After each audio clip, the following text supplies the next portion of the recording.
महसूल मंत्री चंद्रशेखर बावनकुळे यांनी काँग्रेस नेते राहुल गांधी यांच्यावर जोरदार हल्ला चढवला। काँग्रेस पक्षात सध्या असंतोष वाढत असून अनेक पक्षनेते आणि प्रमुख कार्यकर्त्यांना असुरक्षित वाटत असल्याचं बावनकुळे यांनी म्हटलं।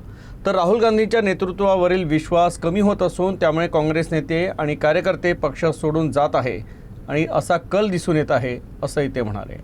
काँग्रेस लोकप्रतिनिधींना काँग्रेसमधल्या लोकप्रतिनिधी काँग्रेसमध्ये असलेल्या सर्व सदस्यांना असं वाटतं की आता आम्ही काँग्रेसमध्ये राहून रिस्क घेतो आहे आणि त्यामुळं सर्वच लोक काँग्रेस सोडून चालले आहे। राहुल गांधींनी यातून धडा घेतला पाहिजे, शिक्षण घेतलं पाहिजे आणि लोक राहुल गांधीच्या नेतृत्वाला रिस्क समजतात।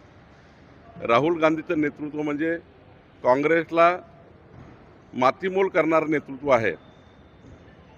राहुल गांधीचं नेतृत्व म्हणजे काँग्रेस पार्टी भुईसपाट होणार आहे आणि म्हणून काँग्रेसमधला प्रत्येक व्यक्ती हा रिस्क समजतो आहे।